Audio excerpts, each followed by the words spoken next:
Praėjusiame vaizdo įraše apžvelgėme individualius veiksnius, kurie lemia profesinio perdegimo atsiradimą. Šiame vaizdo įraše aptarsime organizacinius veiksnius, kurie skatina perdegimą ir didina jo tikimybę. Matome pateiktus pagrindinius organizacinius veiksnius, kurie labiausiai prisideda prie profesinio perdegimo vystymosi.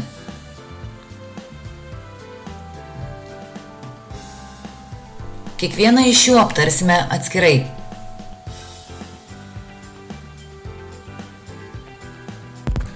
Įvairių tyrimų rezultatais įrodyta, kad padidėjęs darbo krūvis stimuliuoja perdegimo sindromo atsiradimą.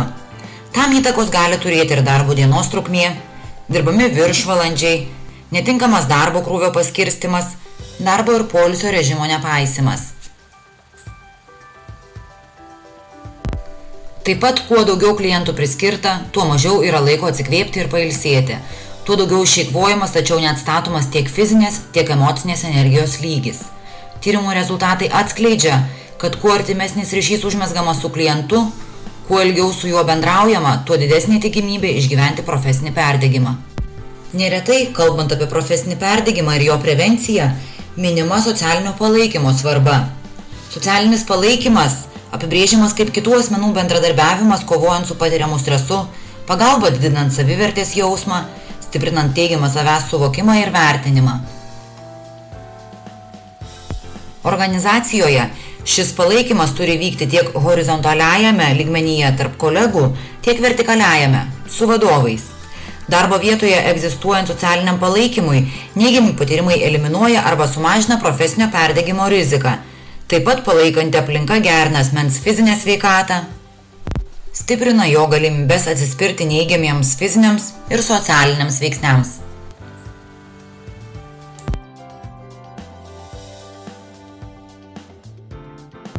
Demokratinio vadovavimo stiliaus vadovo darbuotojai kur kas rečiau išgyvena profesinį perdegimą. Šiam vadovavimo stiliui būdinga daugelį klausimų spręsti kolegialiai, bendradarbiaujant, nurodymus pavaldiniams duoti pasiūlymų ir patarimų formą, pastebėti pavaldinių pastangas, konstruktyviai reaguoti ir pateikti kritiką, skatinti pavaldinių iniciatyvą ir savarankiškumą. Taigi, demokratinio stiliaus vadovas kuria draugišką ir palaikančią aplinką kolektyve ir darbovietėje. Tuo tarpu autokratinio stiliaus vadovas, linkęs dirbti principų skaldau ir valdau, mažina socialinio palaikymo galimybes, atitinkamai didina ir profesinio perdegimo riziką kolektyve.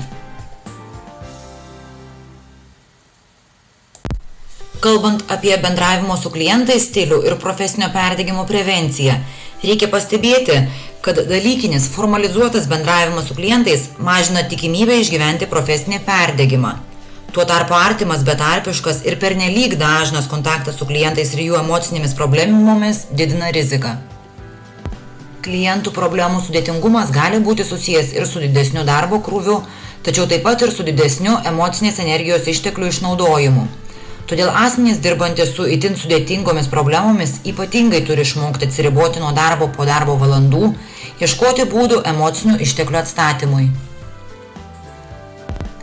Socialinio teisingumo darbovietėje stoka gali pasireikšti kaip nevienodų darbo sąlygų darbuotojams sudarimas, socialinis palaikymas tam tikrų asmenų ar darbo lengvatos tik tam tikriems asmenims.